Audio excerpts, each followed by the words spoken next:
Bueno, muchas gracias, muy buenas tardes a todas, a todos. La verdad es que es una enorme alegría estar aquí en Querétaro. Creo que nos ha pasado a todos que luego de la pandemia estamos valorando mucho los encuentros presenciales y al menos a mí, que hasta el año 2020 me tocaba viajar muy seguido y poder reencontrarme con amigos personalmente, la verdad es que es una enorme alegría y quiero agradecerles por el cariño con el que en este poquito tiempo que llevo aquí me han recibido. Quiero agradecer al Tribunal Superior de Justicia del Estado de Querétaro, en particular a su magistrada Mariela Ponce, por el acompañamiento y su presencia, a la Fiscalía General, también Javier, agradecerte por el cariño y por acompañarnos en este evento, a mi querido amigo Rogelio Flores, que lo veo conectado a través de Zoom, director del Instituto de Estudios Constitucionales del Estado de Querétaro, un entrañable amigo desde hace tanto tiempo que estoy seguro pronto nos veremos en persona y que ha estado detrás de esta actividad que hoy nos convoca para poder conversar en torno a los procesos de reforma a la justicia civil en toda Latinoamérica y, por supuesto, en el contexto de un debate que se está dando en México a propósito del debate legislativo a nivel nacional. Y agradecerles a ustedes que se han tomado este tiempo para venir aquí, ojalá a conversar, a intercambiar ideas. Yo me tomaré un espacio para una presentación, pero siempre lo más rico es el intercambio posterior que podamos hacer, así que desde ya, bueno, ojalá tengamos ese rico debate bueno, que nos merecemos a propósito de la reforma civil. Ya hemos, de algún modo, transitado por un proceso muy intenso en materia penal, de hecho lo charlábamos en el almuerzo con la magistrada. Querétaro es una referencia ineludible, no solo en México, sino en toda la región, y hoy nos encontramos en América Latina frente a una agenda de reforma judicial protagonizada por las reformas a la justicia civil. Es indudable que cuando observamos lo que ocurre en otros países, hoy el debate está puesto en la materia civil. Y yo quiero plantearles una presentación no desde una cuestión simplemente académica, que es uno de los ámbitos por donde ha transitado la discusión de la reforma civil, sino que quiero planteárselas desde la praxis cotidiana, es decir, desde lo que está ocurriendo en materia de dinámica de audiencias, despacho administrativo, rol de las partes, es decir, desde la práctica cotidiana de los sistemas de justicia civil.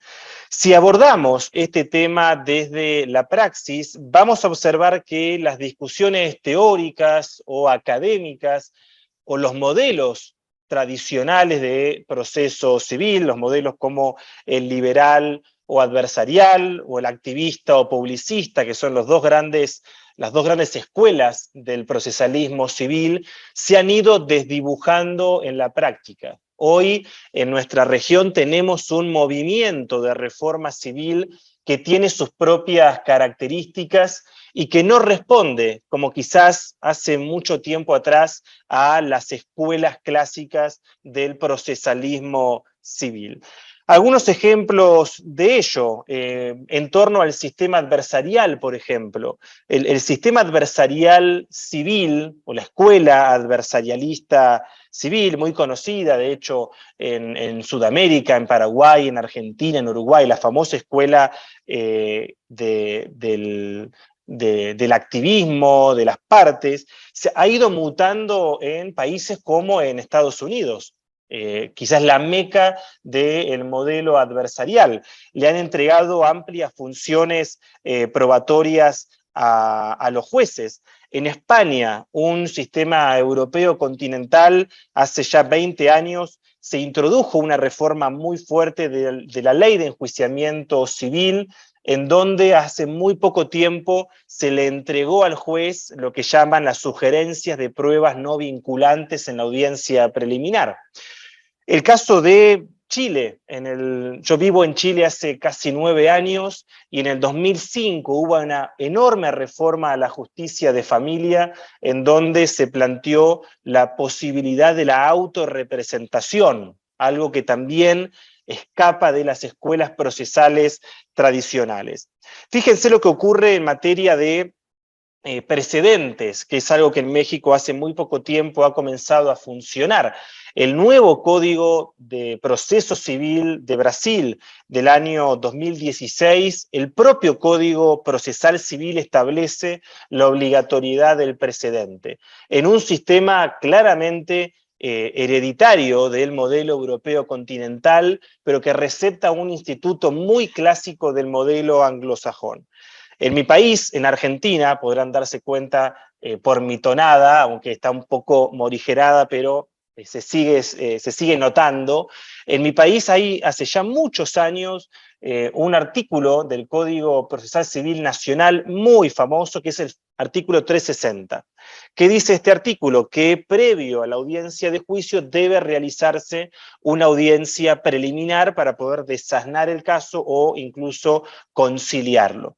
Es una audiencia muy infrautilizada en un contexto en donde todavía tenemos un sistema tradicional, no está reformado en la Argentina la justicia civil, y este instituto muy clásico del proceso por audiencias terminó siendo fagocitado por el sistema tradicional.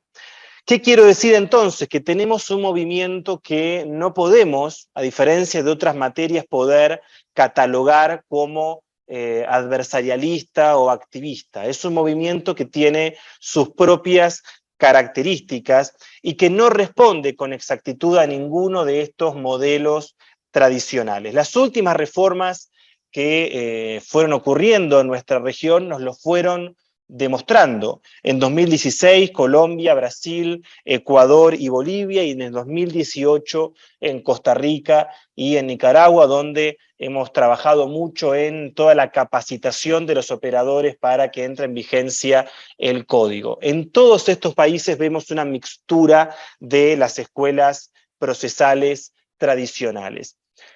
Dicho esto como puesta en contexto y también pensando en el proceso que se está discutiendo en el Congreso Nacional aquí en México, a mí me gustaría tocar 3 temas que son 3 disparadores para pensar en el diseño y en el funcionamiento de un proceso civil reformado. En primer lugar, vamos a discutir sobre el debido proceso y cómo esto se traslada a la estructuración del procedimiento civil. Segundo, el litigio y las discusiones sobre la prueba, que también es una dimensión muy discutida hoy en día en materia civil. Y en tercer lugar, algo que también debiese ser parte de una agenda, que es la gestión administrativa. Cómo hacer que la justicia civil reformada observe a la audiencia oral como el gran producto que tiene que proteger y que tiene que producir, en definitiva. Tiene que garantizar que la audiencia se haga. Y en esto me permito muy respetuosamente marcar que todavía en la justicia civil tenemos grandes debates. No se han saldado muchas de estas cuestiones que quizás desde el ámbito penal son más clásicas, y salvando las diferencias, porque siempre decimos no se trata de extrapolar un modelo penal a lo civil, tenemos principios del proceso civil que son muy propios de la justicia no penal, permítanme plantearlo así, que deben ser resguardados, y por lo tanto no se trata de extrapolar un sistema de una materia a otra, sino también de reconocer que hay lecciones aprendidas, cuestiones que sabemos que han funcionado bien y otras que debemos también saber que son errores que no debemos volver a cometer. Creo que nuestra experiencia regional y afortunadamente luego de, diríamos, más de 30 años de reformas judiciales en la región, nos muestran que hay mucha experiencia acumulada. De hecho, en México ustedes en las entidades federativas tienen mucha experiencia que siempre quienes trabajamos en otros países mencionamos y compartimos para mostrar cómo se han hecho en otros países los procesos de cambio. Ya se han cumplido más de 30 años del primer código general del proceso de Uruguay en 1989, que fue la primer gran reforma civil en toda América Latina y que recepta el Código Modelo para Iberoamérica de 1988. Por lo tanto, ya hay, diríamos, 34, casi 35 años de intensas discusiones en torno a la reforma civil. Dicho esto, como primer punto decíamos, vamos a abordar el debido proceso y su impacto en la estructuración de un procedimiento civil. Sabemos que el debido proceso es un estándar y como hemos aprendido de los grandes teóricos constitucionales, Ronald Dworkin diría que el debido proceso es una norma de textura abierta, es decir, que nos permite márgenes de variabilidad para poder organizar la estructura de un procedimiento.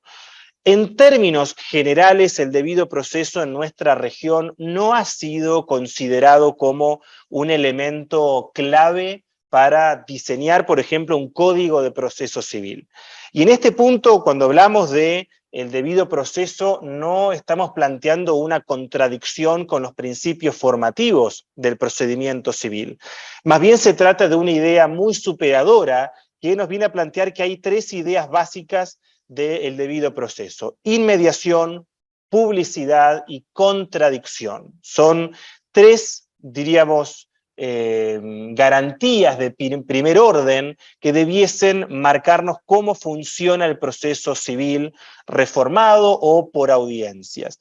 Sobre este punto, si miramos, por ejemplo, la Convención Americana de Derechos Humanos y leemos su versión en español, vamos a ver que en el artículo 8.1 se habla del derecho a ser oído y que de hecho lo extrapola a las materias no penales, excede la materia penal. De hecho, la regulación de ese artículo habla de también las materias civiles o no penales en términos amplios. Pero en cambio, si revisamos la versión original de la Convención Americana, en su texto en inglés, si lo traducimos, habla de un derecho a una audiencia, que es algo muy distinto. Es muy diferente hablar de un derecho a ser oído, que sabemos puede quizás satisfacerse muy simplemente, a un derecho a una audiencia como un espacio en donde se tome una decisión. Por lo tanto, si revisamos la versión original de nuestra Convención Americana, además en tiempos en donde estamos discutiendo en muchos países la constitucionalización o convencionalización de nuestros procesos, bueno, si miramos ese texto vamos a ver que nos habla de un derecho a una audiencia, que es algo bien distinto y que en definitiva es una directriz bastante clara para organizar un proceso civil. Sobre este punto hay bastante experiencia desde la jurisprudencia. El caso Baena versus Panamá del 2001, en donde habla de una exigencia de una audiencia oral, e incluso el sistema europeo. Estaba revisando anoche, preparando esta presentación, fallos del sistema europeo como Baker versus Austria del 2003 o Miller versus Suecia del 2005, que ya plantean dos cuestiones muy claras. Por un lado, que el debido proceso debe ser un elemento a considerar en el momento de diseñar un proceso o al momento de discernir cuestiones prácticas. En el caso de Baker era un trámite trámite administrativo, ni siquiera era un trámite civil, era una petición migratoria, de estatus migratorio, que no se resuelve con un órgano competente imparcial y que por lo tanto el sistema europeo lo resuelve y aprovecha para mencionar que el debido proceso también opera en cuestiones administrativas. Y lo otro que nos comienza a plantear la jurisprudencia es que la audiencia oral debe ser el espacio para tomar decisiones en el proceso civil. Ahora bien, esto no significa, y quiero resaltarlo para no darlo a entender, no significa el reemplazo de los escritos de demanda o de contestación de demanda. Lo que se plantea, y lo dice claramente en el fallo de Miller versus Suecia, que era una petición para ejercer la profesión legal de Miller, lo que dice es que debe ser un sistema predominantemente oral, pero que esto no reemplaza los escritos de demanda o de contestación, al que me voy a referir dentro de algunos minutos cuando hablemos sobre los temas de litigio y de prueba. La pregunta es, bueno, esto ocurre en términos generales desde el punto de vista de diseño de la justicia civil. Pero ¿qué ocurre en la práctica cotidiana de nuestros países en relación al debido proceso?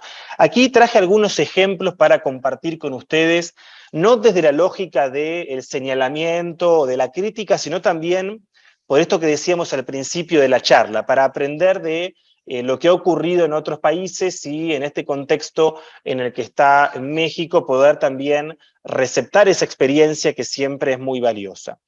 En Chile, las regulaciones de las reformas de familia y de laboral, 2005 y 2008 respectivamente, en las leyes de reforma no se hace referencia a normas del debido proceso. Solo se habla del principio de publicidad, pero solo para la justicia laboral y entendido de una forma muy diríamos, deficitaria, solo como la posibilidad de acceso a la información que dispone el tribunal, no como un principio político en donde, por ejemplo, la audiencia oral sea pública y se permita en general, sabiendo que hay excepciones, el acceso del público.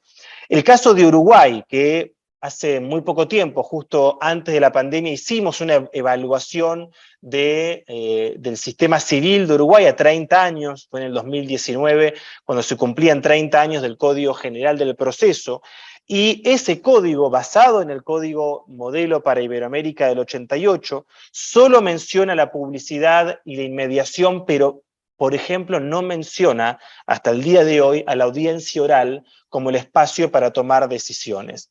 Una reforma modelo, un punto de referencia en la región, pero esto, que puede ser una cuestión legal, y no es por un tema de fetichismo normativo, como diría Alberto Binder, sino porque esto se traslada luego a prácticas, en los juicios orales de Uruguay está ocurriendo que aún se utiliza el pliego de preguntas, el famoso pliego en donde, bueno, aquí todos asienten, todos lo conocen, es bastante famoso este pliego de preguntas, que es uno de los grandes problemas que tiene la oralidad del juicio, en donde es el tribunal, y eso es algo bastante ridículo, discúlpenme, el tribunal le hace las preguntas que la parte le pide que le haga.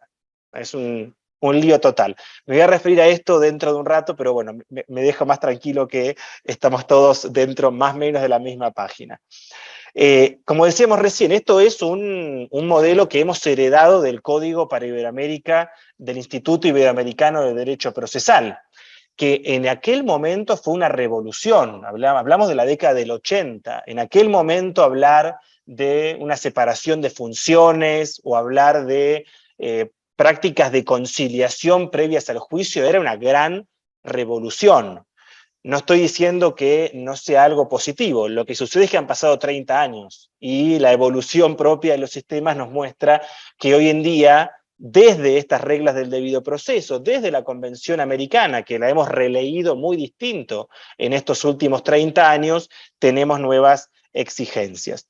Pero voy a entrar entonces a este tema aprovechando que recién coincidíamos en torno al pliego de preguntas. Segunda área, esto tiene que ver con el debido proceso. Todavía el debido proceso no ha penetrado como el gran denominador común en la regulación de los códigos de proceso civil.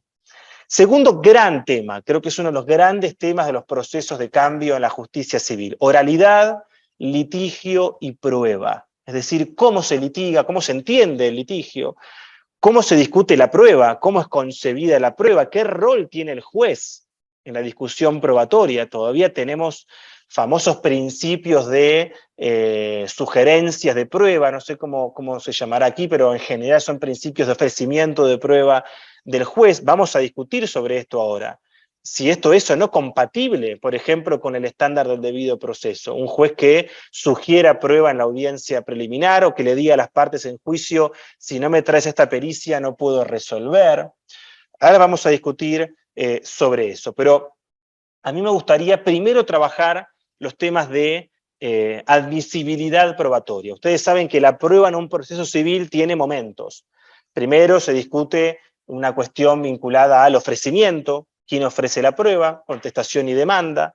Segundo, la carga de la prueba, quién prueba esa información que se ha ofrecido. Tercero, cómo se admite o se excluye la prueba, audiencia preliminar.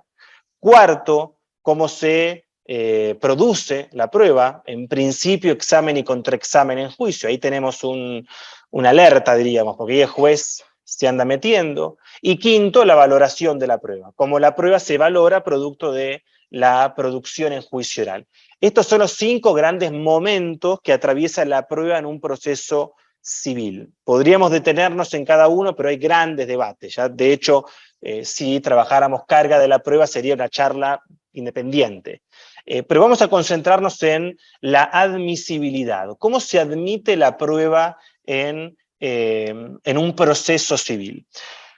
En torno a la admisibilidad, diríamos que un primer momento que sirve como filtro o como descubrimiento, que es una palabra que hemos tomado del modelo anglosajón, del discovery, es una etapa que en principio debiese permitirnos hacer un primer filtro de la información. Es decir, producto del escrito de demanda y de contestación, poder hacer un primer filtro respecto a qué prueba se va a convocar, qué testigo se va a interrogar, qué pericia se va a solicitar. Ahora bien, hay distintos modelos o formas de diseñar el descubrimiento. Y esto también es importante pensando en la redacción de un código de proceso civil.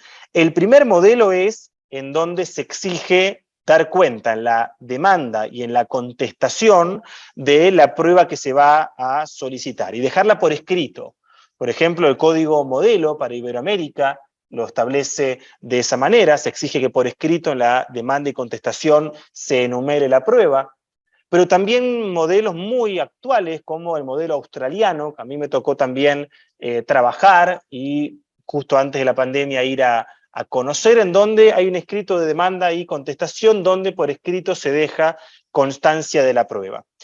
Hay un segundo, dentro de esta idea de dejarlo por escrito, una segunda forma de verlo, que en algunos países, por ejemplo en Chile, se ha comenzado a trabajar, que es dar cuenta de una lista de testigos. Es decir, no es suficiente con enumerar testigo Juan, testigo Pedro, testigo Juana, sino que además debo dar cuenta en mi escrito de demanda y de contestación qué es lo que estos testigos van a decir, como una suerte de adelanto para que la contraparte también vaya pesando el caso de la contraparte. Hay otros modelos, como el modelo canadiense, en donde hay una audiencia bastante especial, es decir, muy particular, muy local, en donde participa una suerte de secretario del tribunal en una oficina, en la sede de tribunales, y en donde las partes en una audiencia, es decir, ya no por escrito, ni siquiera enumerando y dando cuenta de la información, sino en una audiencia, en presencia de un, diríamos, secretario de actas, esa es la función del personal del tribunal, se comienza a revelar sobre qué información o qué tipo de testigos o de medios de prueba se convocarían para este proceso. De algún modo, para comenzar a desincentivar prueba que sería insuficiente, irrelevante o incluso en donde no haya contradicción.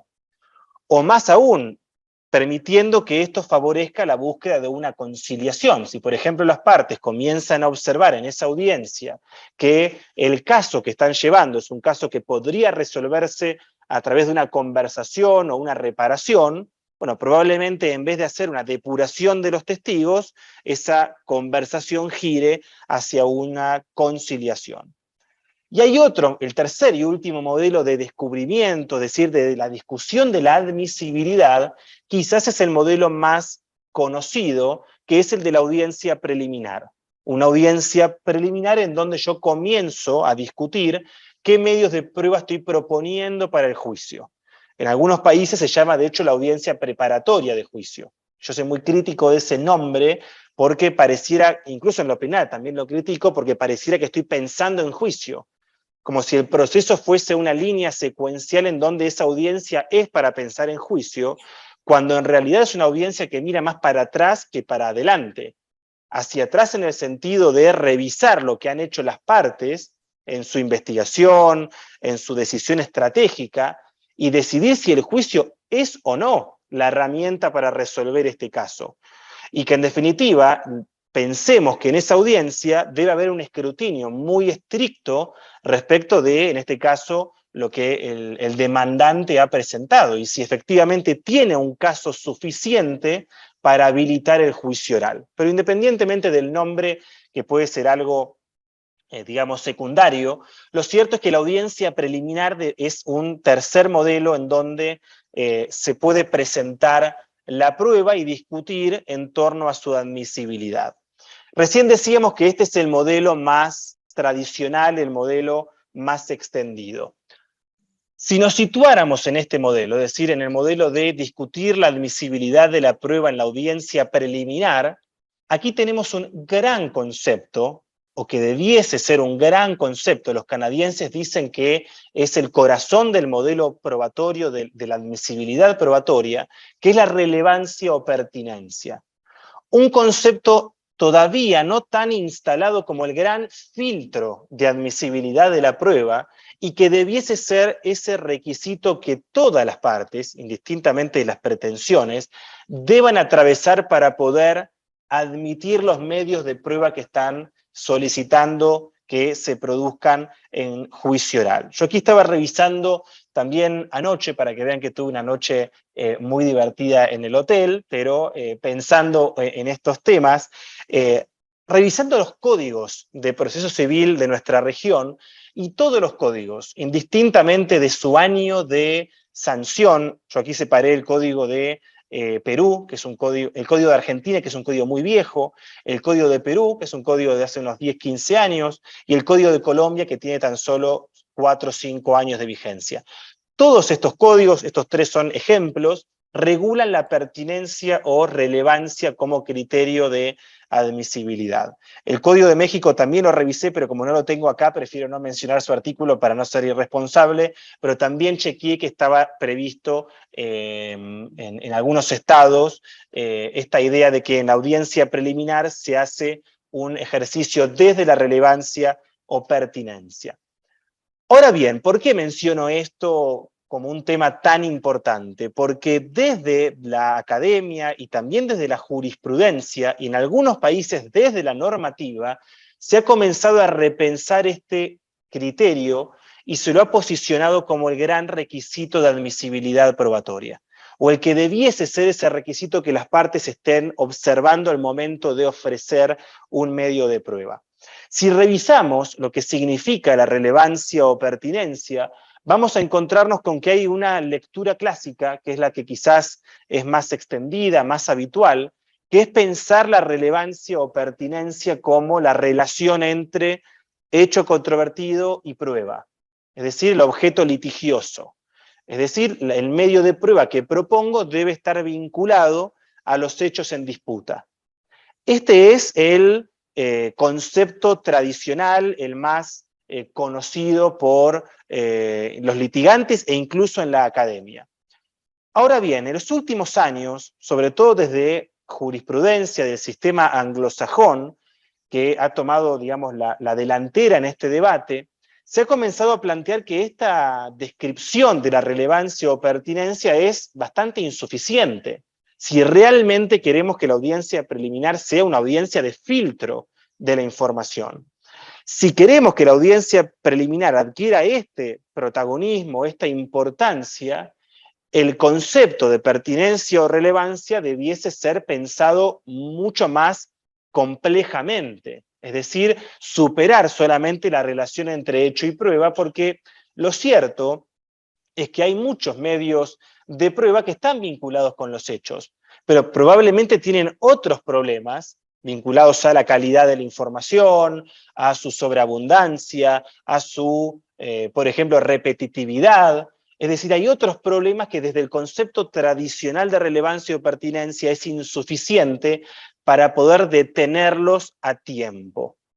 Por lo mismo, hay un fallo que es muy conocido en el sistema anglosajón, que es el caso R versus ARP de 1998 de la Corte canadiense. Luego vino la jurisprudencia de Estados Unidos, en donde el caso Daubert quizás es el caso más conocido de prueba pericial, en donde ambos casos lo que comienzan a decir es que el concepto de relevancia o pertinencia debe ser un concepto, uno, transversal para todos los medios de prueba. Daubert dice que además hay que trabajar la prueba pericial desde su necesidad, confiabilidad e idoneidad, pero sobre todo dice que la relevancia es el concepto transversal para todos los medios de prueba.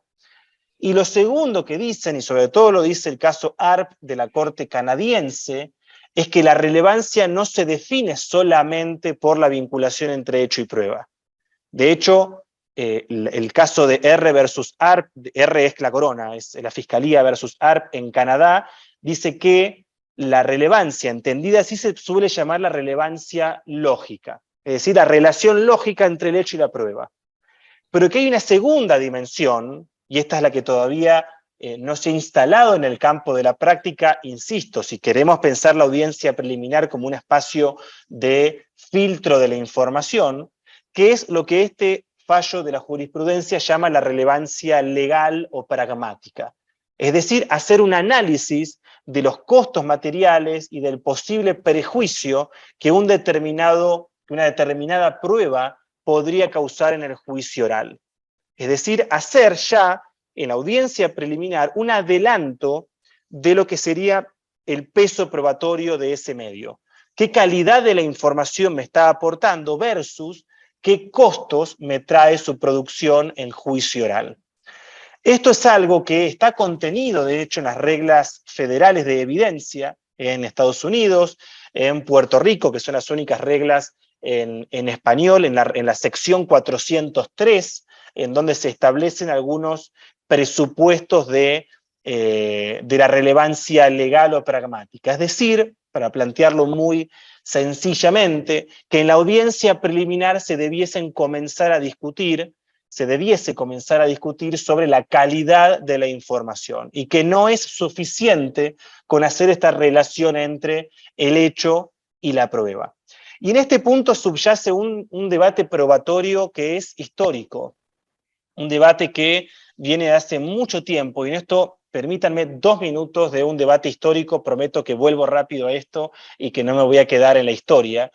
Hay un debate que está debajo, que subyace a la audiencia preliminar, que es una tensión entre dos grandes modelos probatorios, que muchos de nuestros códigos de proceso civil no han resuelto, y de hecho lo digo como autocrítica, porque me ha tocado trabajar en muchos procedimientos legislativos y esto siempre lo hemos dejado para el final y luego se van colando estas cosas y también es bueno reconocer las cosas pendientes, que es el debate sobre qué modelo probatorio va a sostener a esta audiencia preliminar.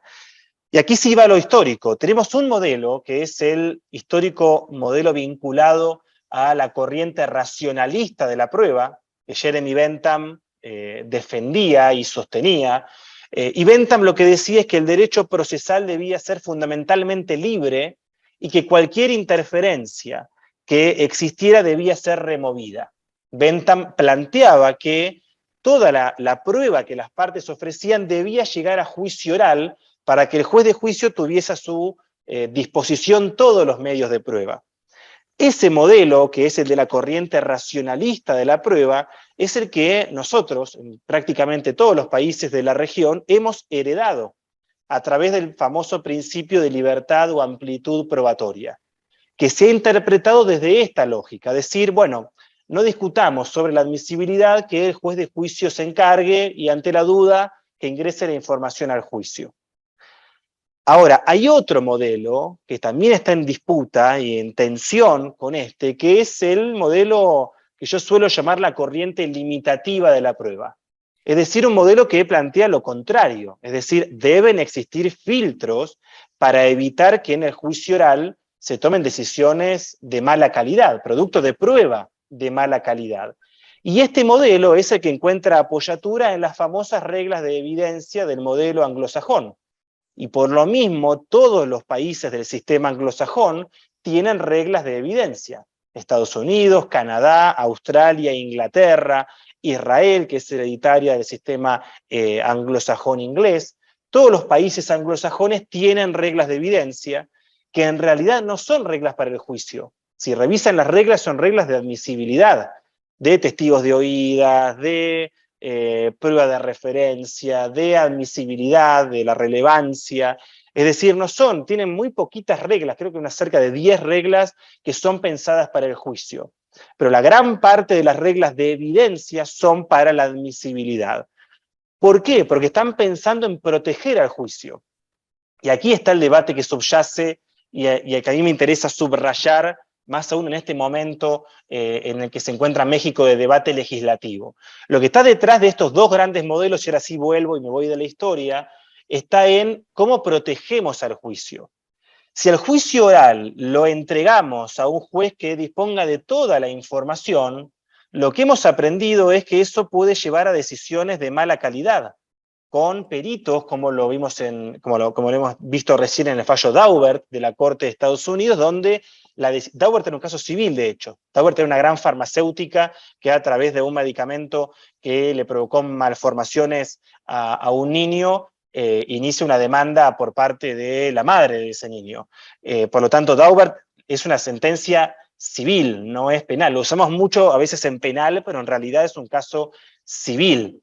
Y lo que está diciendo como una suerte de luz roja es, ojo, porque si no detenemos cierta información a tiempo en la audiencia preliminar o en las mociones, que es el nombre que tiene el sistema anglosajón, si esa información entra al juicio, puede causar un perjuicio muy alto en la decisión final. Y esto es algo que vemos en muchos casos de prueba pericial. Siempre traigo un ejemplo para reírnos un poco, que es el de la serie Lie to Me. ¿Conocen la serie Lie to Me de este famoso, creo que es Paul Whitman, ¿no? El protagonista. A mí me encantaría tenerlo al lado mío todo el tiempo, que me digan, este te miente, este te dice la verdad, se le cayó el ojo, tiene una mueca, te está mintiendo, no le des bola, como decimos en la Argentina. A mí me encantaría tenerlo. En un juicio oral, probablemente a muchos de los que sean jueces o juezas también les gustaría tenerlo al lado para decir, este testigo te está mintiendo en la cara, no le des bolilla. Esto ocurre en nuestros procedimientos. Los peritajes psicológicos de credibilidad, en muchos países, no me animo a mencionar si esto ocurre aquí porque no lo conozco, pero en muchos países todavía son bastante habituales los peritajes psicológicos de credibilidad, que vendría a ser protagonista de esta serie llevado a una audiencia. Y esto en las audiencias preliminares, yo me pregunto, ¿ustedes creen que sería admisible Paul Whitman, que de hecho la serie está basada en un libro real de Paul Ekman, que es el famoso autor de la teoría de las microexpresiones faciales, no es una cuestión de Netflix, que de hecho no está en Netflix porque yo la busqué hace poco para una clase y no la encontré en ningún lado, Lie to Me, así que no está en Netflix, pero no es una creación de una serie, es una teoría científica. Bueno, ese protagonista, que es un genio, ¿sería admisible en un proceso civil, en una audiencia preliminar, por ejemplo?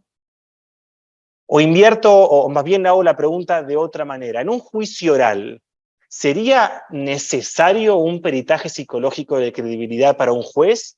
¿O a quién le corresponde juzgar la credibilidad o no de un testimonio? A los jueces.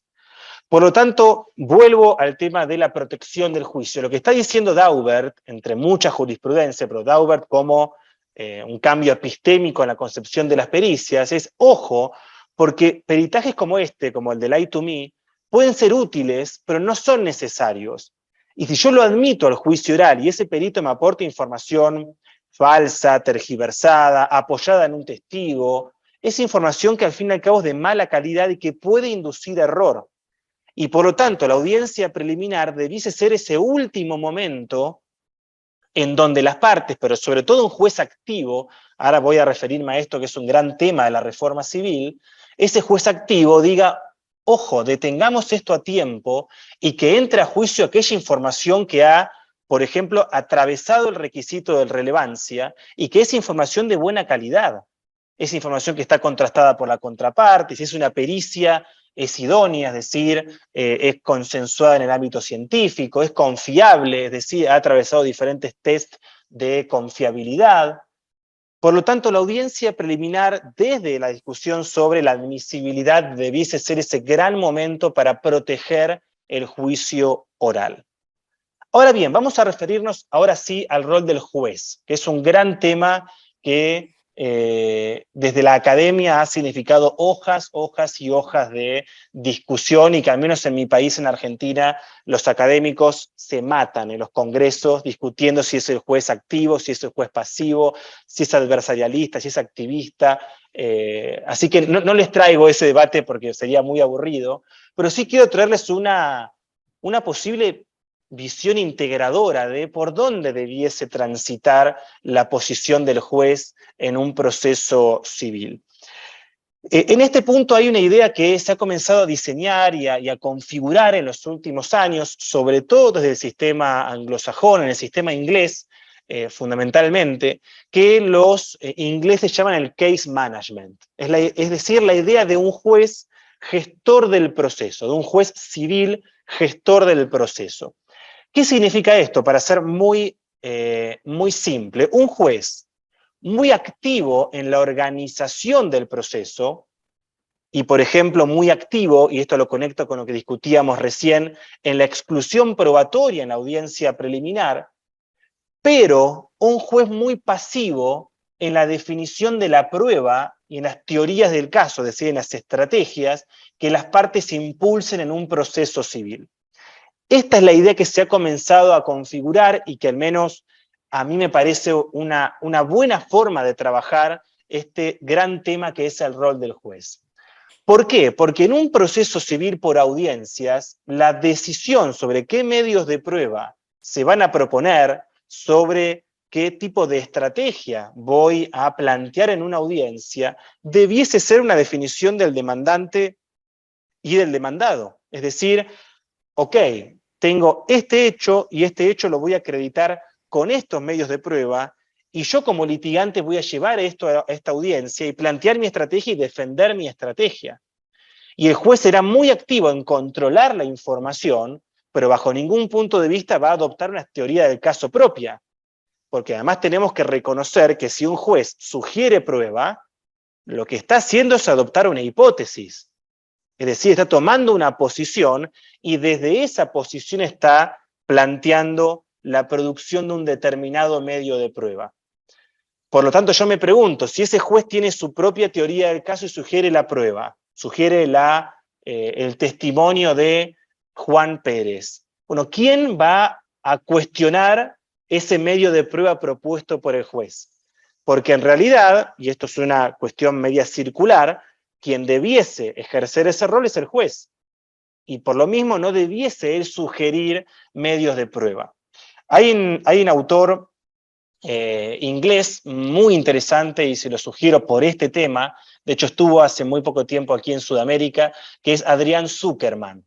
Adrián Zuckerman habla de los sesgos cognitivos que tendría un juez al momento de sugerir un medio de prueba. De hecho, Zuckerman habla del sesgo de confirmación. Si los jueces proponen, sugieren, o más aún, ordenan un medio de prueba, lo están haciendo para poder confirmar un sesgo que han adoptado previamente. Y por lo mismo, Zuckerman concluye, y esto lo planteó muy brevemente, él tiene un libro sobre esto, así que lo desarrolla muchísimo mejor. Lo que Zuckerman concluye es que esto afecta a la imparcialidad de un juez que está adoptando una posición y por lo tanto está planteando un medio de prueba, es decir, incorporando una teoría del caso en el litigio de las partes. Por eso el litigio en un proceso civil por audiencias es un ejercicio que reposa fuertemente en las partes, y las partes debiesen ser las que activamente identifiquen su estrategia. El punto de equilibrio en el rol del juez es asumir su proactividad en la organización del proceso, por ejemplo, en los grandes casos fijando calendarios de trabajo, convocando audiencias no judiciales, pero sí de organización del caso, fijando topes de tiempo para poder ir, por ejemplo, concluyendo que la conciliación no es viable, o directamente excluyendo medios de prueba en la audiencia preliminar cuando entiende que no se cumplen estos test de relevancia o pertinencia. Por lo tanto, aquí tenemos en la admisibilidad y en la audiencia preliminar un tema para trabajar y que recién veíamos algunos elementos para su diseño. En la siguiente etapa, que es la etapa de producción y control de la información, nos encontramos frente a un debate bastante similar. La producción y control de la información es lo que llamamos habitualmente examen y contraexamen. Es decir, produzco mi información a través del examen, a través de preguntas abiertas, y controlo la información de la contraparte a través del contraexamen, es decir, preguntas cerradas. En el diseño del juicio oral también nos encontramos en los procesos de reforma civil frente a algunos elementos deficitarios que no permiten entender al juicio oral como el gran momento de juicios de credibilidad. Primero, porque si, permítanme esta expresión muy poco coloquial, si pateamos los debates de admisibilidad desde la audiencia preliminar al juicio, vamos a tener un juicio muy orientado a discusiones de admisibilidad. Y yo siempre menciono una anécdota que me pasó haciendo mi maestría en Canadá para también celebrar lo bueno de nuestros procesos en América Latina. Una profesora canadiense me dice cuánto les envidio la audiencia preliminar porque aquí tenemos todos los debates en juicio oral. De hecho, el primer momento del juicio oral civil y penal en Canadá es discusión de admisibilidad. Y lo que discutíamos es algo que probablemente ustedes hace mucho tiempo ya han desasnado, y es que incluso excluyendo prueba en la audiencia de juicio oral, ese juez ya la escuchó. Y como tú haces como Harry Potter, le entras en la cabeza, le sacas ese pensamiento y haces que no lo considere para tomar la decisión. Bueno, la audiencia preliminar debiese ser ese momento para evitar que el juez de juicio se haga de información que o es impertinente o derechamente ha sido obtenida ilegalmente. Es decir, una pericia que no fue autorizada o la declaración de un testigo que no fue propuesto previamente. ¿Cómo hago yo para desinstalarle una idea al juez cuando esa idea ya ingresó? Bueno, nuestros sistemas en general, fíjense la ley de enjuiciamiento civil de España o el código modelo, nuevamente hablan del interrogatorio libre. Una figura que está bastante vigente, por ejemplo, en Uruguay, en donde el examen directo parte por el juez. Es el juez el que primero hace este interrogatorio libre y luego empiezan las partes. Esto nuevamente tiene que ver con esta concepción del rol del juez. Si pensamos, insisto, desde un litigio de partes en donde cada parte tiene su teoría del caso, es bastante, diríamos, contradictorio o inconsistente que el juicio oral parta con las preguntas del juez. Porque nuevamente, si el juez le hace preguntas a los testigos, está asumiendo una posición, porque la pregunta no es una pregunta ingenua. Siempre cuando damos clases de litigación, y aquí seguramente muchos de ustedes han sido también docentes, siempre decimos que la teoría del caso debe regir toda la actuación del litigante, desde la búsqueda de la prueba hasta la pregunta que hace en el examen directo. Y de hecho, siempre decimos que el litigante no debe salir a la pesca en el juicio oral haciendo preguntas que no tenía previamente identificadas. Bueno, ¿cómo le decimos esto a un juez que sale a hacer preguntas sin conocer el caso? O hago una segunda pregunta, ¿cómo podemos controlar la pregunta del juez cuando no tengo un segundo juez al que recurrir en esa audiencia de juicio oral? Por eso decimos que es tan importante en el diseño del juicio oral, uno, pensarlo desde el debido proceso, desde la lógica de la imparcialidad. Dos, desde una audiencia preliminar muy fuerte, en donde todo se discuta allí. Y tercero, desde las reglas del litigio de partes. Es decir, que una vez que el caso ingresa al juicio, el juez se retira, en el sentido de que no interviene para extraer información, y lo que hace es controlar que el litigio se realice en los márgenes de las reglas de la litigación, del examen, del contraexamen, de las objeciones, de los alegatos, etc. Por lo tanto, el juicio oral es también una dimensión, digamos, para trabajar tanto en su práctica, pero sobre todo en su diseño. Bien, tercer y último punto, y con esto cierro porque de hecho perdí noción de la hora, así que si me excedí mucho, me dicen hasta aquí llegamos y cortamos. Tercera y última dimensión, que es la de la gestión administrativa. Y no es casual que esté en el último lugar, porque es consecuencia de lo que venimos discutiendo. Un sistema por audiencias, y esto creo que no es algo muy novedoso lo que voy a decir, un sistema por audiencias tiene exigencias administrativas muy distintas a un sistema escrito. Un sistema escrito desde la administración está pensado para conservar el expediente, para proteger la delegación de funciones, es decir, que el juez se apoye en su secretario. Pero en cambio un sistema por audiencias tiene su énfasis en garantizar que la audiencia se haga y que esa audiencia en el día que estaba convocada se realice, que la parte que estuvo convocada comparezca y que el juez esté sentado en la audiencia que tiene que conducir y que tiene que tomar la decisión. ¿Cuál es el gran, digamos, problema que tenemos hoy en día en la región? Bueno, que esta idea todavía está en proceso de instalación. Todavía no hemos asumido que la gestión administrativa, y hablo de la justicia civil, no en lo penal que está saldado, en la justicia civil todavía no hemos asumido que debe hacerse una relectura, por decirlo menos, de la gestión administrativa si vamos a implementar un sistema por audiencias. Primero, porque los y las abogadas no hemos sido formados para administrar recursos y por lo tanto el juez o la jueza civil ha concursado para resolver casos de índole jurisdiccional, no para resolver licencias, para comprar papel, para convocar a las partes, para diseñar la agenda del tribunal, para reservar la sala de audiencias, etc. Para eso existen carreras en donde se estudia la administración de recursos. Siempre traigo el ejemplo de dos colegas de Argentina que trabajaron un libro sobre este tema y hacen el parangón con un cirujano. El cirujano es convocado a la operación para practicar la cirugía. El cirujano no se ocupa de darle un turno al paciente, no se ocupa de llamar al anestesista para que esté presente en la sala, no se ocupa de reservar la hora del quirófano. Le dicen, usted tiene que venir a esta hora a practicar esta cirugía. Es una operación de X. Y el resto se encarga la administración de la clínica. Por eso traen al experto. Usted viene a hacer lo que sabe hacer, que es practicar lo más importante, que es practicar la cirugía. Todo el entorno de condiciones para practicar la cirugía se lo aseguran personas que saben.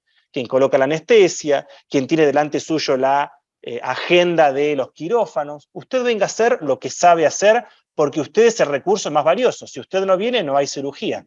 Y si usted no viene, este paciente corre determinado riesgo. Bueno, el juez o la jueza funciona exactamente igual.